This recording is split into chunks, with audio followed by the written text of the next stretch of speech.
Mute.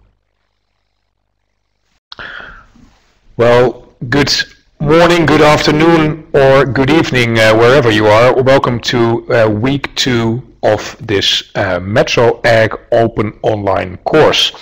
I hope everyone can hear me all right, because this is still a bit new for us. At least it is new for me. This is my first webinar, so this is strange and this is exciting for me to do. But welcome again. We are now at over 330 participants that have registered for this course. So that's a lot. That's a very good number for us. And I see we have 38 people attending in this webinar live at this moment. So a very warm welcome to you all. This is week 2. We will be talking about sustainable diversification today. But please take a note of this Creative Commons license first. Feel free to spread the word about this course and about MetroAg as a new concept, but also feel free to spread these slides and the link to this webinar. Well, this is me. My name is Sander Mager. I am the Managing Director of License to Grow. I'm also a partner at Value Mediation Partners, where I work together with Henk, who presented the week 1 webinar, and I'm the former Vice President and Director of the Learning Program of Transform. I can't see you, but hopefully that will happen some other time. Today we're going to talk about what we called the value creation strategy, sustainable diversification, and this is how we're going to do it. We'll start with a short recap of week 1, where Henk introduced you to the concept of metropolitan agriculture. Then we're going to talk about the value creation strategy that's called sustainable diversification. The key in that strategy is to develop new metropolitan markets and to get access with new agricultural products and services to these metropolitan markets. I'm going to give you 2 examples. One example is from the foundation Landseide, who has developed a concept called green care or care farming. And the second example is from the Northern Frisian Woods. That's a national landscape in one of the northern provinces of the Netherlands. And that has a lot to do with regional branding and with finding new modes of generating income for farmers in what they first thought was a suboptimal production environment. And then we're going to talk about the value creation model. The value creation model behind these 2 examples, but also the model itself, because we think it might be of relevance to whatever you are doing and the projects you are working with. And we noticed on the forum that there are very interesting projects that you are working on. So maybe later in the course we can get back to you and talk about your value creation models. And finally we will close up with some important learnings that hopefully you will take back to the next week or take along to the next weeks. So here we go. The recap of week 1. What is metropolitan agriculture? Well, we said metropolitan agriculture are all kinds of innovative forms of agriculture, not only in a city, but also around a city and for a city. And Henk talked about the growing importance of megacities. Since 70% of the world's population will be living in cities in the near future, and many of these cities will be of enormous size. We will call them megacities. Well, what makes these forms of agriculture innovative? In our view, it is the fact that they create both people, planet, and profit value. Where you might say that traditional forms of agriculture have a dominance of just one of these 3 P's, either focusing on profit alone or primarily on planet or primarily on people values.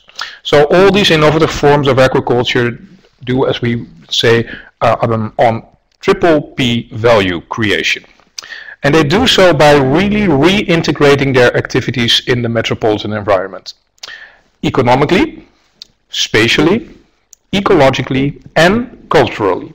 So it's about really reintegrating agriculture in the environment of the metropolitan. And by doing so, they are able to get a much better sustainability performance than traditional forms of agriculture. Take a look at the diagram here, that little triangle where we positioned metropolitan agriculture not as something that is going to take over the place of commercial agriculture, of urban agriculture, or of organic and environmental conservation agriculture, but as a complement to it, taking what you could say the best of these three worlds and really creating triple P values. So this is how we are thinking about metropolitan agriculture, and this is what Henk has told you in week 1. If you want to have more information about it, you might want to re-look at the webinar that is still available online.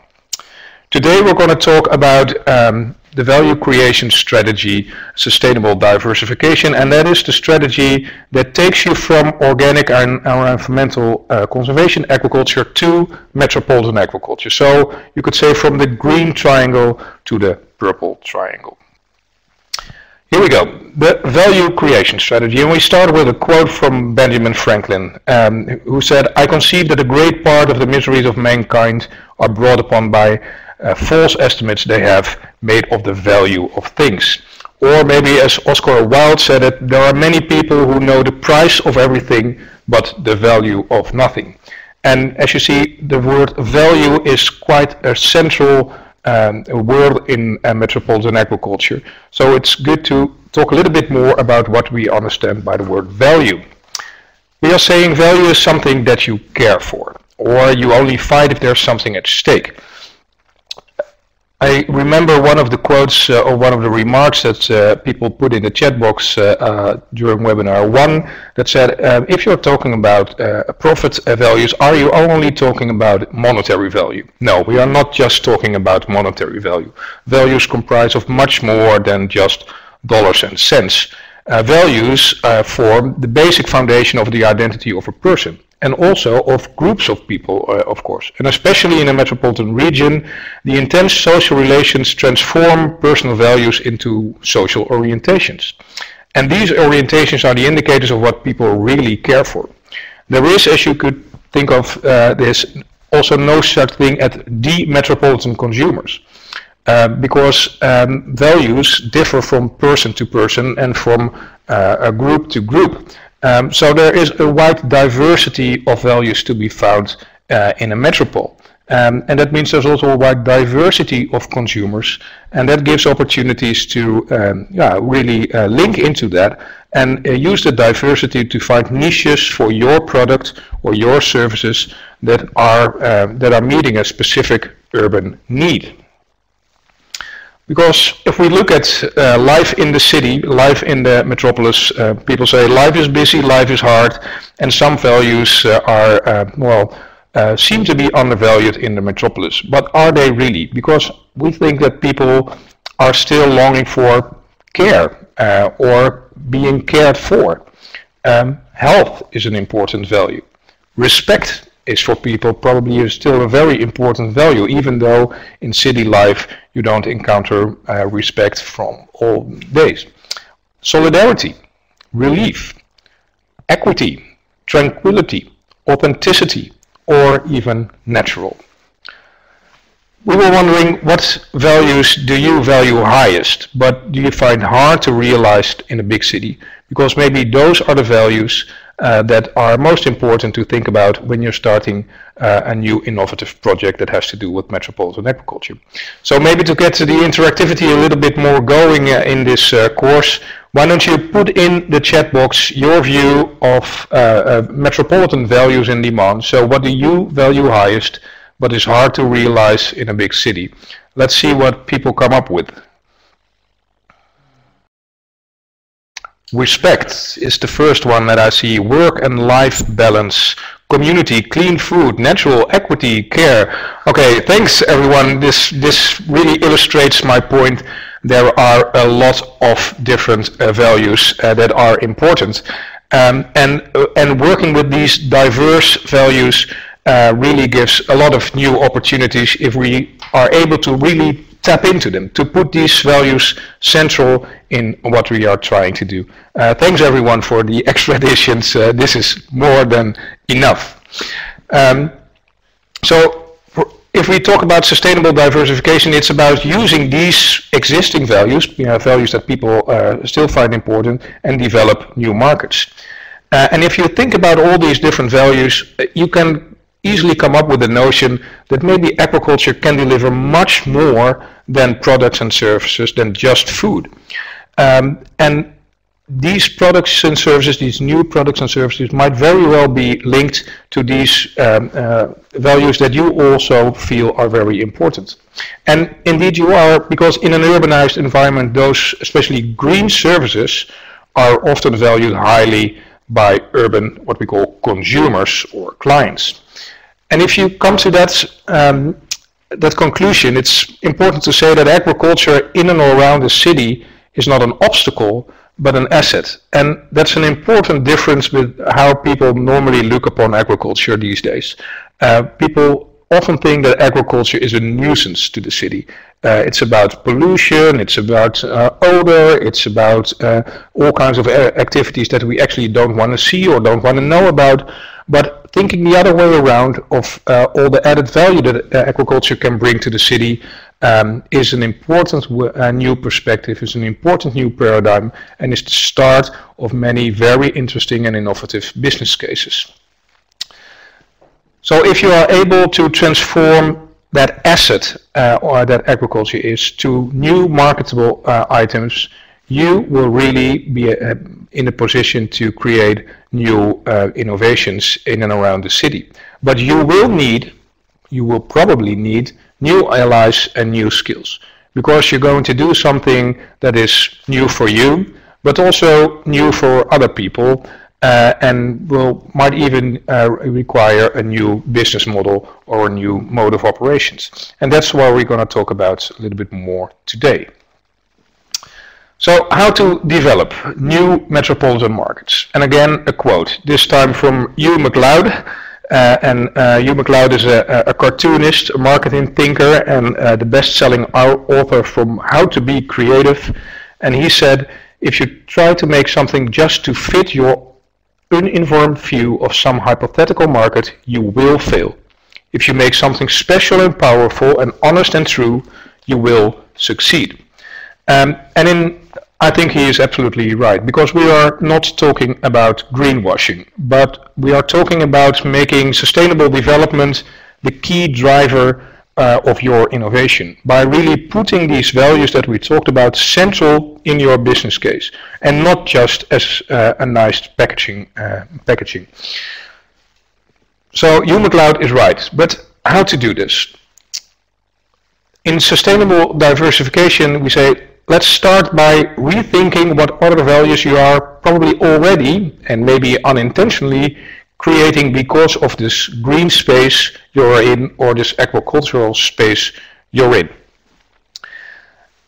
And the second step is to link these values to the needs and values of metropolitan consumers. What are they missing that you can create for them? And if you just take a look at the two pictures on the right side of this slide, maybe that gives you an impression from the very busy life in the city to some peace and quiet in sitting in a park. And then again, it's crucial to identify new, probably unlikely partners that are crucial to gain professional access to new metropolitan markets. And I emphasize the word professional because we are thinking about really setting up new businesses that are sustainable also in the long run, also financially sustainable in the long run. So not doing this just as sort of a hobby, but really as a new business case. And then that's why I introduced the word PMC, or a new product market combination. And I see that Amit is already asking, what is a PMC? Well, a PMC is a product market combination. And for those of you who care for a little bit of more theoretical background, a little theoretical excursion then to 1957, where Igor Ansev introduced what he called the product market grid. And you see here three types of business strategies. The first one is if you have an existing product and an existing market, your strategy will be generic growth. If you have an existing product but you want to get that on a new market, we're talking about market development. If you have a new product in an existing market, then we're talking about product development. But if you have a new product and a new market that you want to get access to, we're talking about diversification. The big difference, of course, with what Igor Ansev told us in 1957 and what we are telling you now is that we say it's not just about diversification, it's about sustainable diversification. And the critical element there is that the business orientation in that new strategy is on all 3 P's, as I said before. And that changing business orientation is quite fundamental. You might say that the old thinking is from an agricultural production efficiency perspective, where people think that respect for landscape, environment, biodiversity, etc. leads to suboptimal production and thus to added costs. And that many people say that because of those added costs, we need to be compensated. We need subsidies and grants to cover these added costs. Otherwise, it will be impossible for us to produce or do our activities under these conditions. Well, the new thinking is different. It's not from an agricultural production efficiency perspective alone. No, it's from that what we call the 3P value creation perspective, where respect for landscape, environment, biodiversity, etc. is not seen upon as added costs, but as added value, where new product and market combinations are necessary to capture these values. And because of these new product market combinations and the business cases that are built on these product market combinations, many of the people who do metropolitan agriculture in these kinds of settings are no longer or much less dependent on subsidies and grants and have a much more sustainable form of income. We were wondering, to what extent are you, the participants in this course, already practicing this 3P value creation perspective? Or formulated a bit differently, which of the 3 P's do you find most difficult to create value on? You could put it in the chat box. Henk will be taking a look at your answers, and at the end of this presentation, we'll try to get back to what your feeling is. In the meanwhile, I'm going to take you through 2 examples. The first one is, as I told you, the project Green Care by the Foundation Landseide. And what you see on this slide is the vision that this Foundation Landseide has formulated for these projects. Their vision is the clients are central and professionalism is the point of departure. But it's important to tell a little bit more about Landseide Foundation, because what is Landseide and what is Green Care? Well, Landseide Foundation near Amsterdam, the capital of the Netherlands, is a professional broker for care arrangements in an agricultural setting. So if you know that and you take a look at this vision, it's important to realize that the clients here are care clients. Those are the clients of the farmer in the case of Green Care. And professionalism is a word that I used a bit earlier in this presentation to indicate that this is not about hobbying with people on a farm, but really offering them professional care arrangements. A bit more. What is that then? Care in an agricultural setting. Well, it stems from the notion that the agricultural landscape and working at a farm offers a therapeutic environment for all kinds of clients to help them reintegrate to society.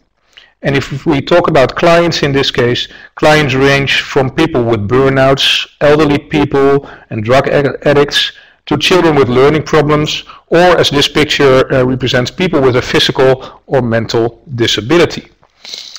And Landseide has picked up this whole notion of care farming, offering care at in an agricultural setting on a farm as a new business idea that fits very well with the notion of metropolitan agriculture, as the next movie will show you. The movie is a movie from Transform. You can find it also on YouTube, and we're now going to watch that short film clip.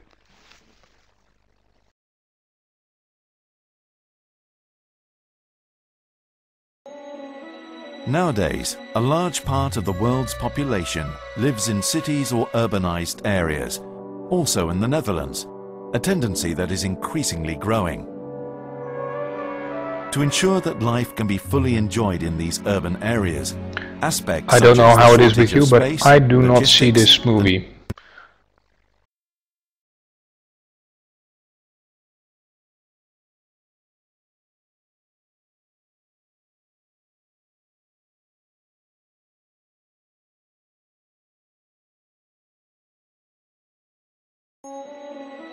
Nowadays, a large part of the world's population lives in cities or urbanized areas, also in the Netherlands, a tendency that is increasingly growing.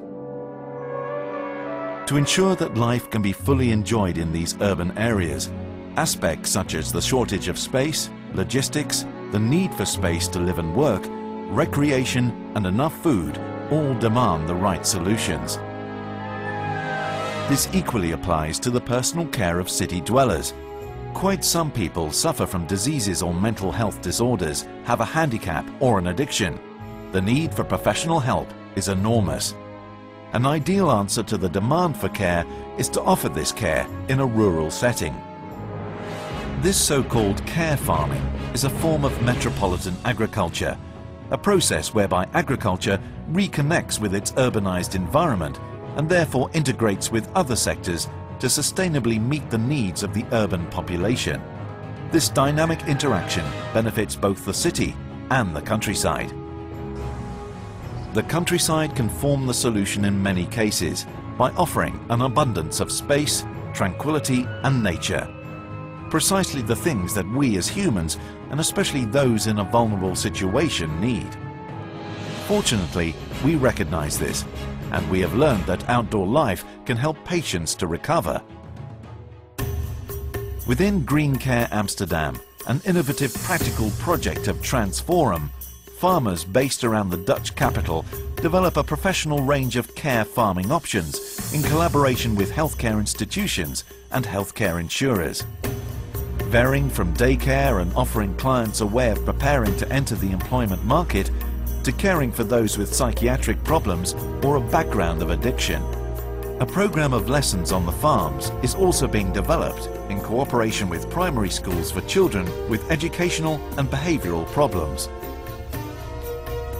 An example is the Lanzeda Foundation, a professional regional care institution for care farmers.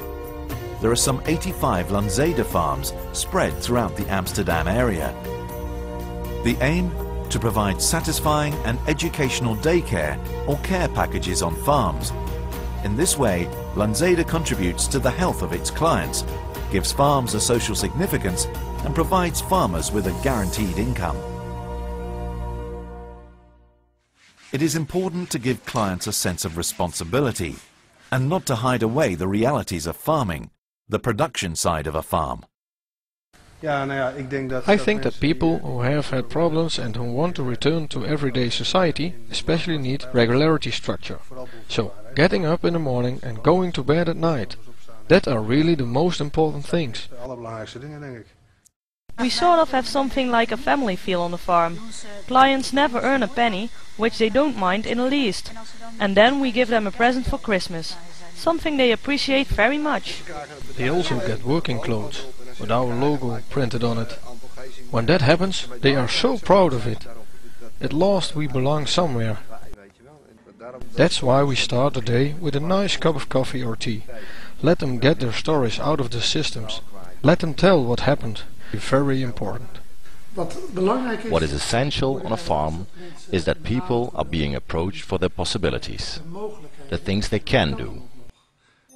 Small scale, the green environment, space, peace and quiet, physical effort, a sense of purpose and working together with others. all qualities mentioned by clients on care farms as being positive and beneficial to general health and well-being.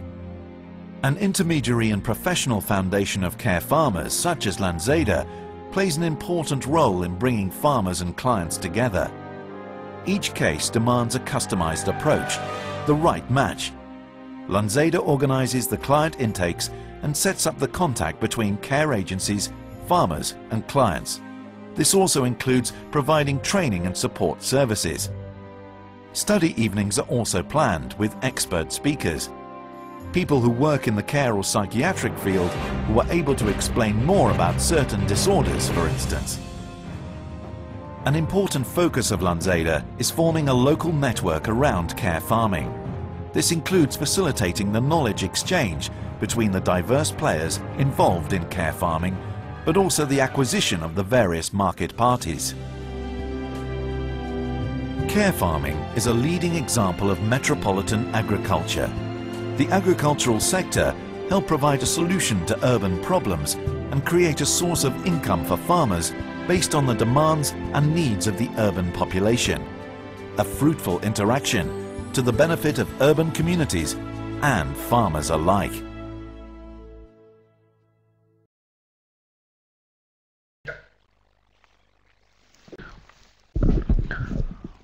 Well, we are at the end of this movie clip, and I noticed that a lot of people had problems with seeing this movie. The link is in the slides. You can see it here on YouTube. And what we will do next time, because we had a small problem with the week 1 clip that we showed, is send you out the YouTube links together with the registration link for each week, so you can view the movies before we start the webinar. That might be the way to do it. In this case, sorry that to those of you who were not able to see the movie or hear the sound of the movie, I will try to explain very briefly what this is about. And this is a bit detailed slide, but it gives you a good impression of what Lanzeda is trying to do with this concept of green care. As you saw in the film clip, farmers around Amsterdam have entered the urban care market with a new service, a service that they call green care. And the foundation Lanzeda facilitates this as a broker between metropolitan clients or metropolitan care institutes and the care farmers in the green belt around Amsterdam. And this is not just, as I told you, a hobbyist thing to do. This is a professional new market. And to give you an indication, there are a few numbers here in this slide that show that in 2009 there were 102 farmers participating in the Lanzeda Foundation. They helped 421 clients. So that's quite a large number, and it also generated an interesting revenue for these farmers.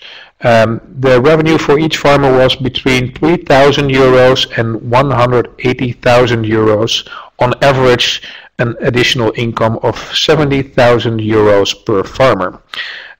So it's important to realize that this is in some cases maybe more than the income the farmer would get from his agricultural activities alone.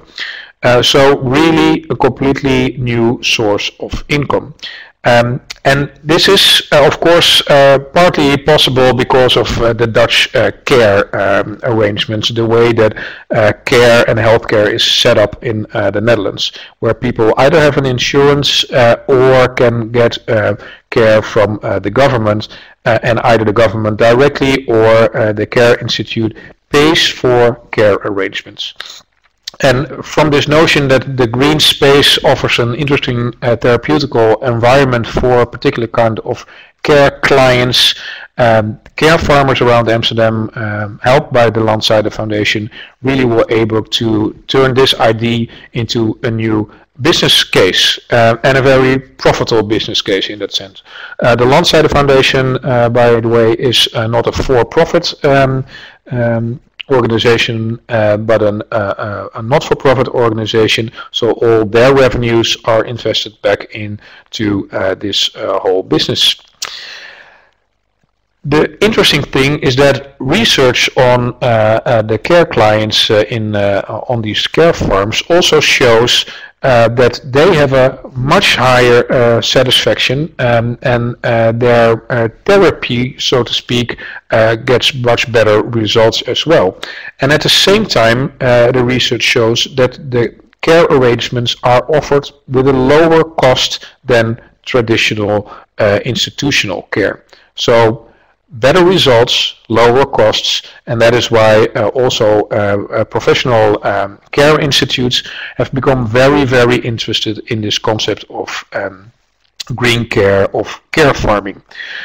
So we feel that this whole concept of green care, this project from the Landseide Foundation, illustrates very, very well how farmers were actually already creating new values, values that they could turn into a new business case in a completely new market, namely the care market. And they were only able to do so because these farmers are located very near to the big city of Amsterdam.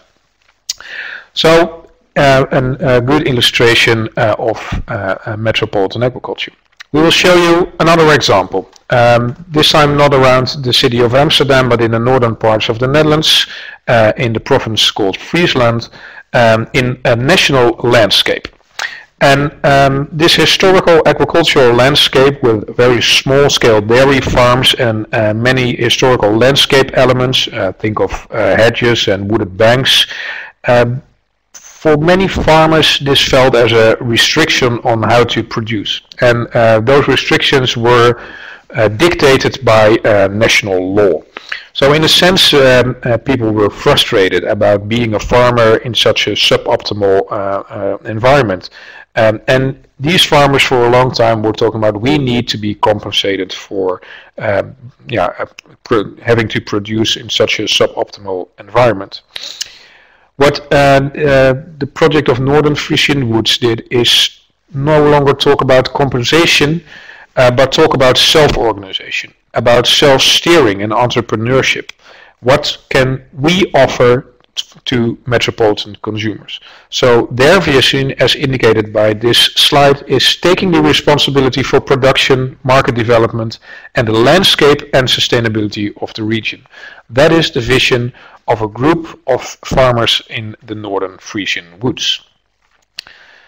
And here you see these farmers standing on one of their pastures with a lot of dairy cows around them. But you can also see this is not a very intensive production.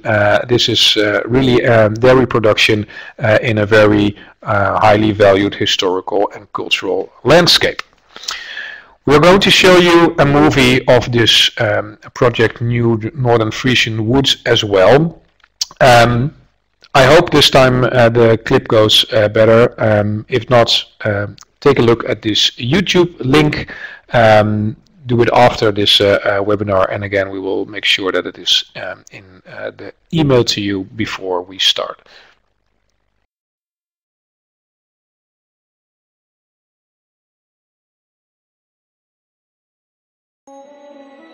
Nowadays, a large part of the world's population lives in cities or urbanized areas, also in the Netherlands, a tendency that is increasingly growing. To ensure that life can be fully enjoyed in these urban areas, aspects such as the shortage of space, logistics, the need for space to live and work, recreation, and enough food all demand the right solutions. We not only take care of the landscape, but also deliver a piece of sustainability. As a result, we generate a nice extra income for farmers in the rural area. Peace of mind and space are important ingredients for the welfare of contemporary city dwellers.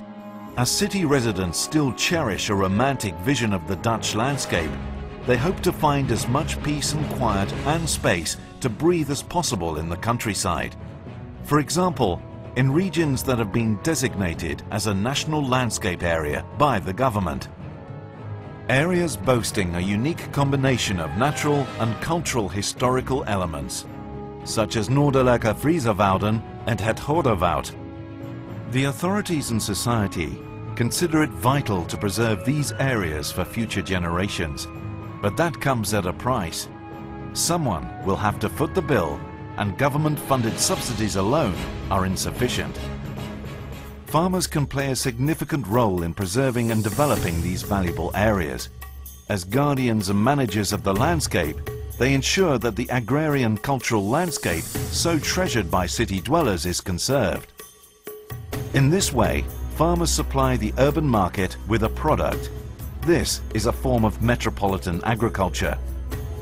Together with other local parties, the farmers work on sustainable management or further development of the landscape, on condition that it provides them with some benefits and contributes to the daily running of their farms.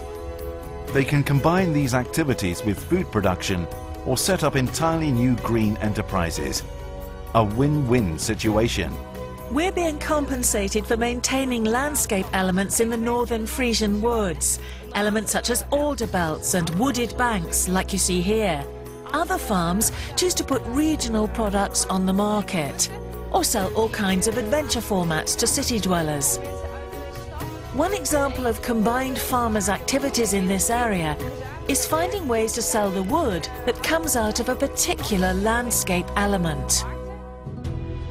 A new kind of profitable farm that launches new products and services onto the market and ensures that the valuable agrarian cultural landscape has a future. In this way, farmers can serve urban markets with organic or local produce. This creates additional benefits for the environment and raises awareness of wholesome food and healthy, sustainable food production methods amongst city dwellers. Or the farmer respects his environment in a different way. The cows on this farm are being fed with protein-poor and highly structured rations. This feed is being self-produced on the farm or bought within the same region. At the same time, the fertilizer is being used on one's own farm or sold within the region. As a result, we see the emergence of a regional circular agriculture. The initiative isn't only with the farmer. Entrepreneurs, local and national authorities, knowledge institutes and care institutes and product developers based in the city can join farmers in taking the lead when it comes to conserving valuable cultural landscapes. This collaboration leads to new alliances between rural and urban areas, a classic example of metropolitan agriculture. By commercially utilizing the full value of the landscape, all this magnificent splendor can be conserved for future generations. At the same time, taking into account sustainability, the urban demand, and a farming community that generates additional sources of income by developing new products.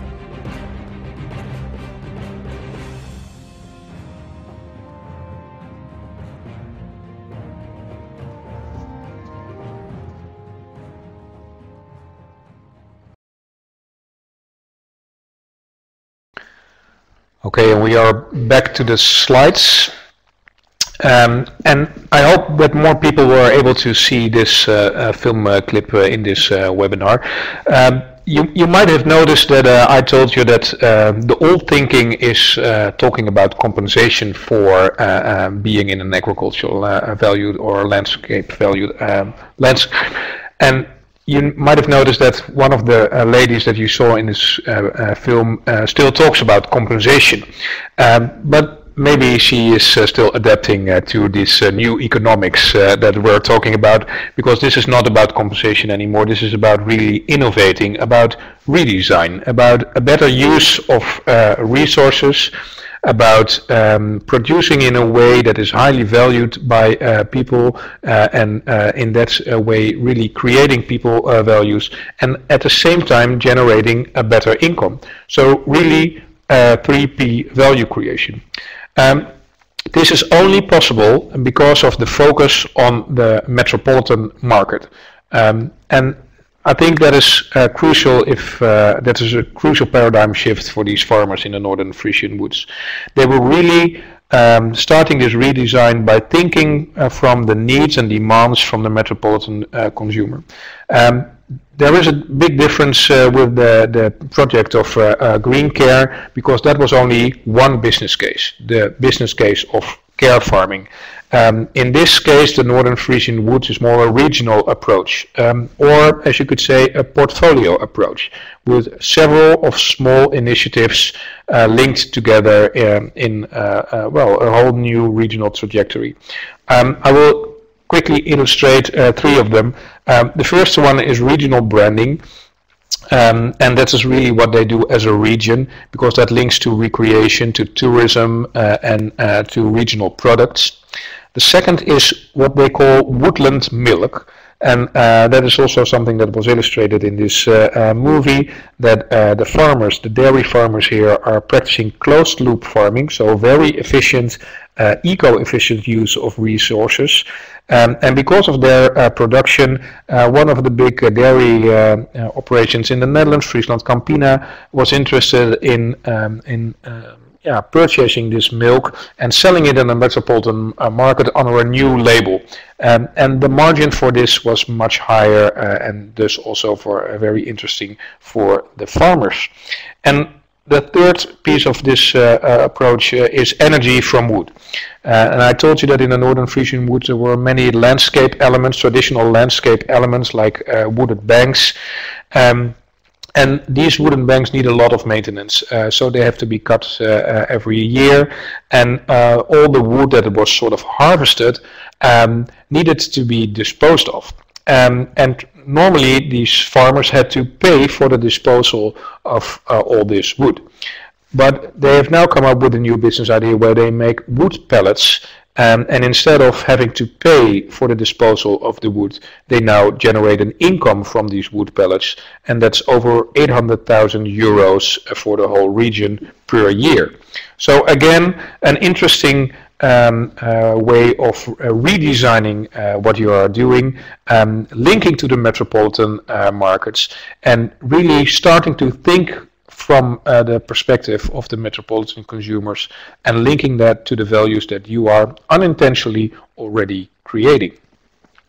That brings us to the value creation model. And that's illustrated by a quote from Henry Ford that says, "A company that does only bring profit is a pathetic type of organization." And I saw in the chat box that several people are talking about new economics. And I think even Henry Ford already laid the foundation of what we now call new economics.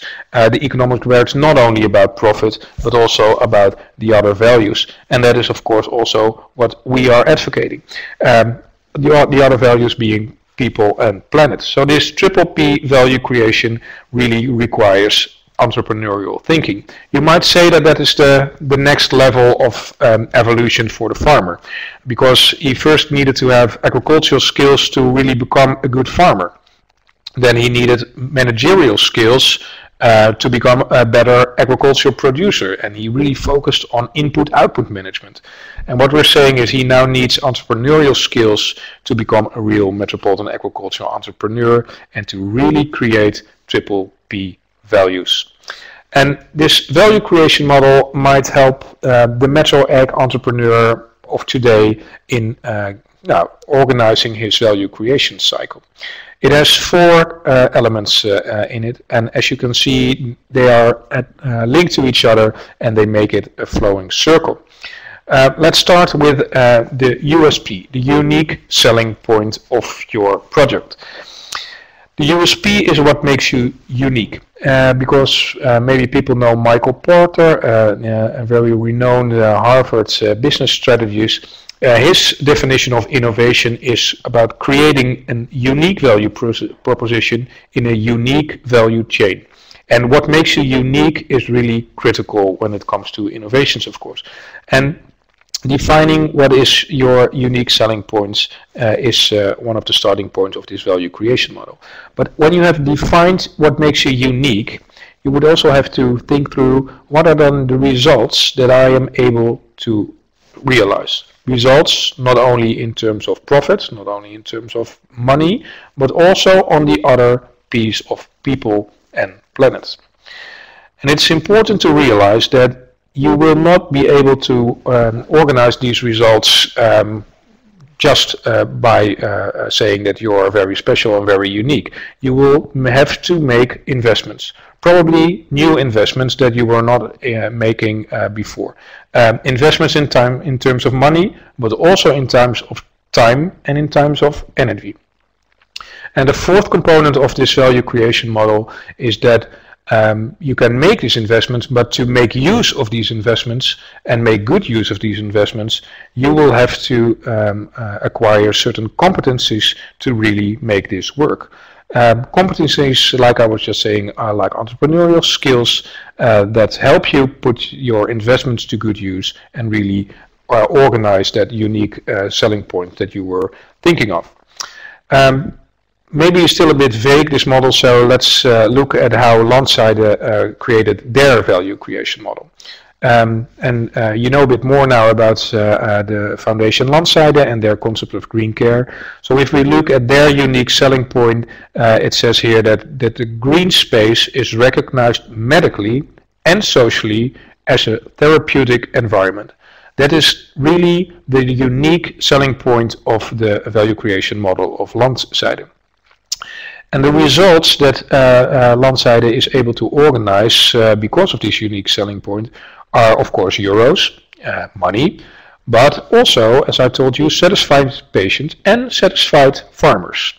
And another kind of result might be that this is a franchise formula, that this is not only, we are not only able to do this around Amsterdam, but also in other cities and maybe in other countries. But as you can see on the arrow connecting the unique selling point and the results, this requires patient care and farm maintenance. The farm still has to be in operation, and you have to take, you have to focus on really giving patient care. And in the case of green care, that patient care is done by new workers, and most often also the partner of the farmer plays an important role. Because for some reason in the Netherlands it has shown that many partners of farmers have a medical training or another form of medical education. Going from results to investments, then we see that investments are certification.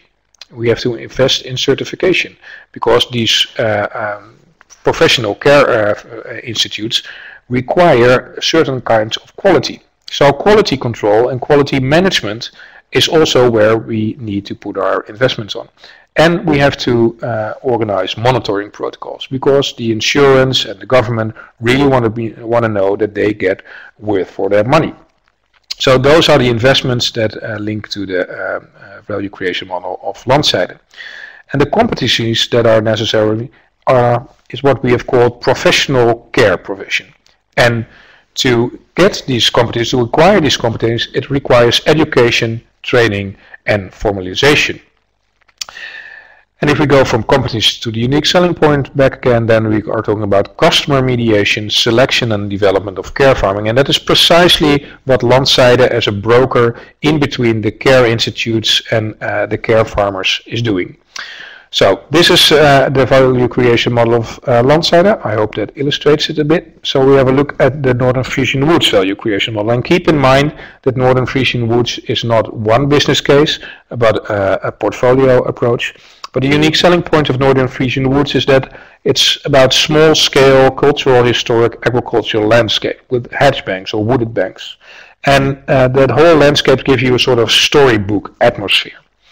And those unique selling points, if you turn them into a marketable asset, results in woodland milk brand, in the energy from wooded banks, in recreation and in nature production.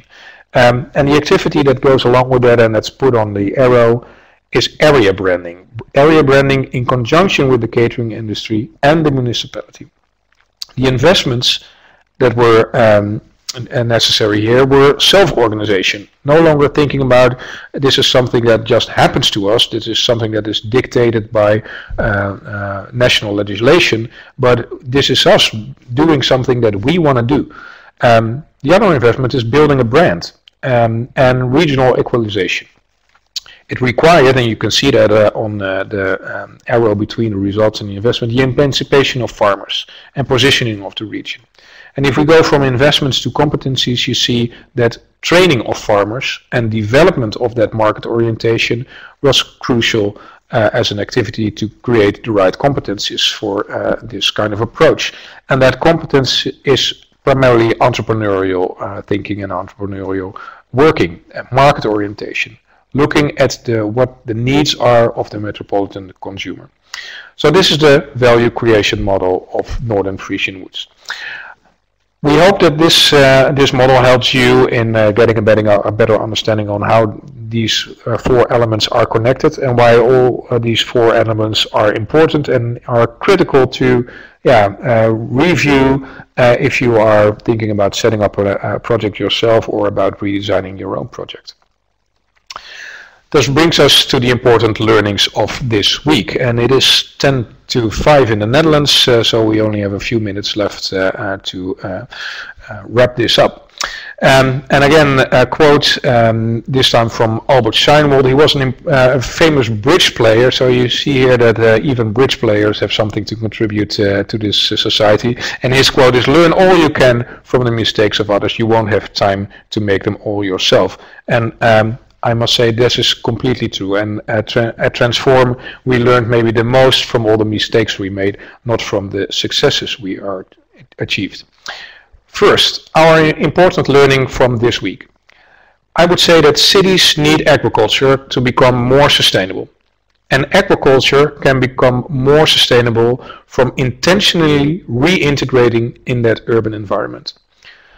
And I think the case of Northern Frisian Woods has made it clear that while not the faraway history, but many farmers have looked upon the city for a long time as something that is evil, that is a nuisance, that is only an obstacle for their agriculture activities.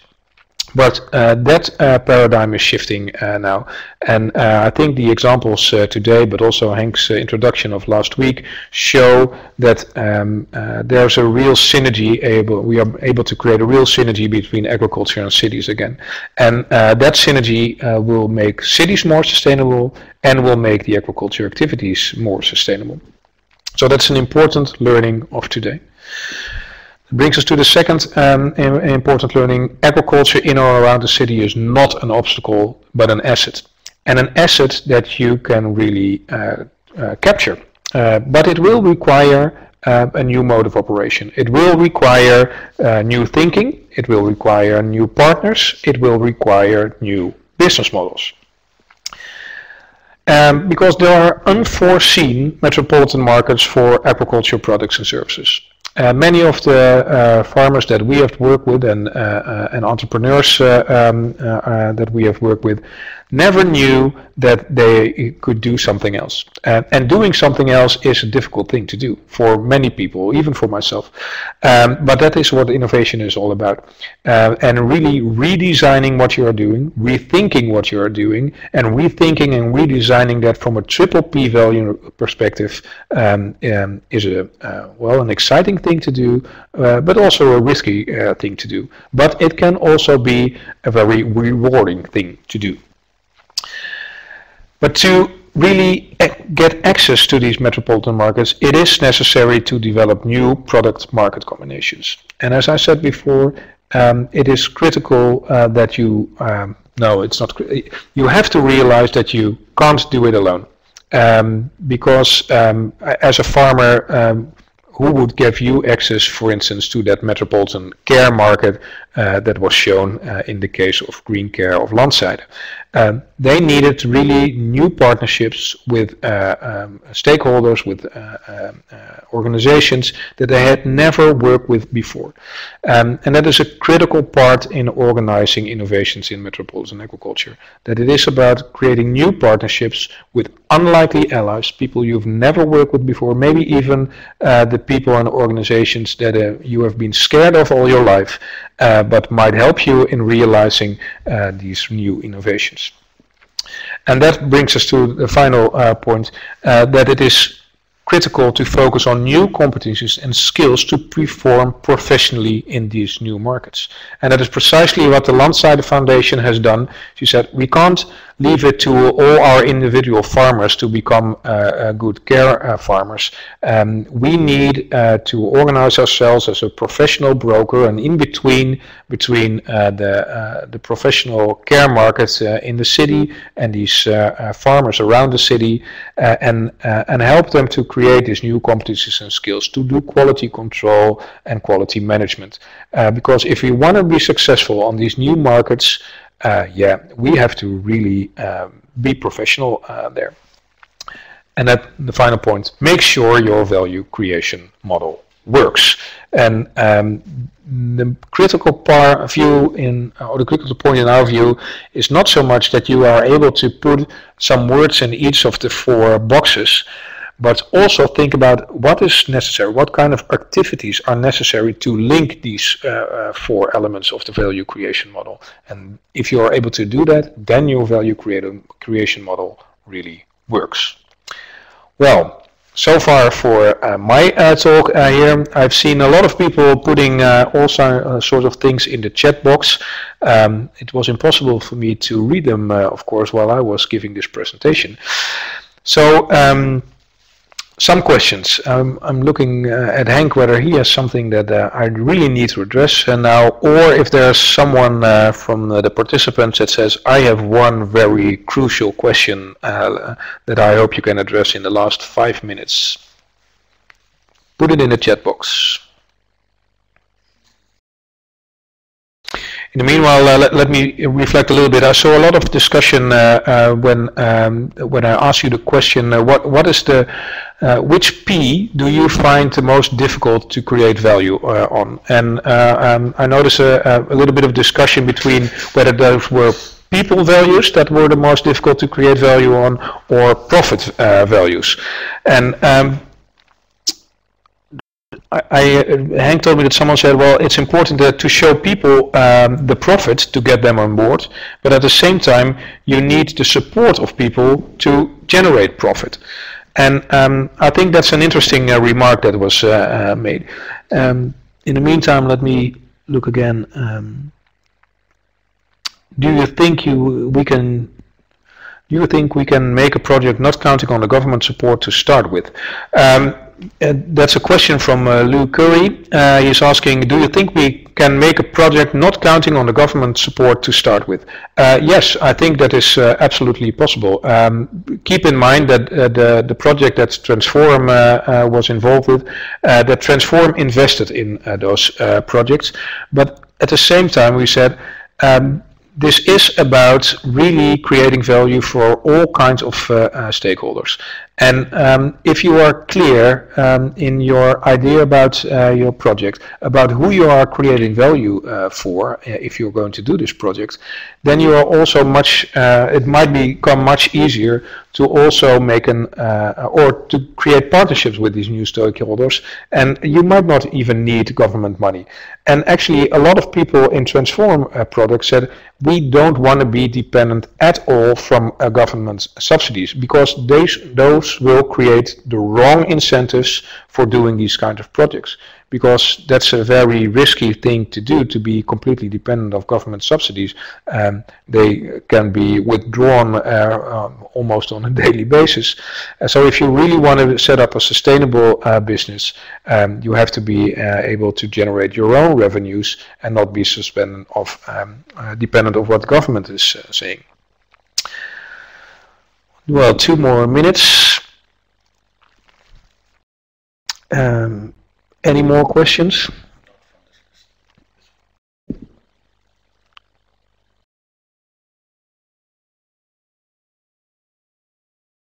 I did it already. Gary Wozniak is online. Hi Gary. People and profit can coexist rather well. Financial sustainability is crucial for project longevity. Too many times we still have walls between NGO and for-profit. I don't think that should be the case moving forward. Collaboration is important. Well, Gary, I completely agree with you. This is indeed a very critical perspective that we also practice at Transform, and those are the kind of perspectives that really create the new partnerships, and that is what we need to build on. we have to create new partners that have this similar way of thinking, and that is why we are also advocating a really multi-stakeholder approach in these kind of projects, where these different stakeholders, government, businesses, NGOs, societal groups, and knowledge institutes really work together. And what we've learned in many of the Transform projects, if these projects really go well, and if you step into a project meeting, you will not be able to identify who is the researcher in the room, who is the entrepreneur in the room, and who is the government representative in the room. And that's really a completely new situation from traditional projects. Henk is telling me that Silvio has put a question in.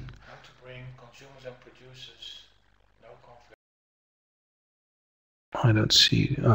Silvio says how to bring consumers and producers. Is there no conflict of interest between them? The consumer wants to pay less and the producer wants to receive more. Well, maybe that is true in some cases, but as I said before, if we are talking about the consumer, there is no such thing as the consumer. There are many different consumer segments, of course, and some consumers are willing to pay more if your story really sticks.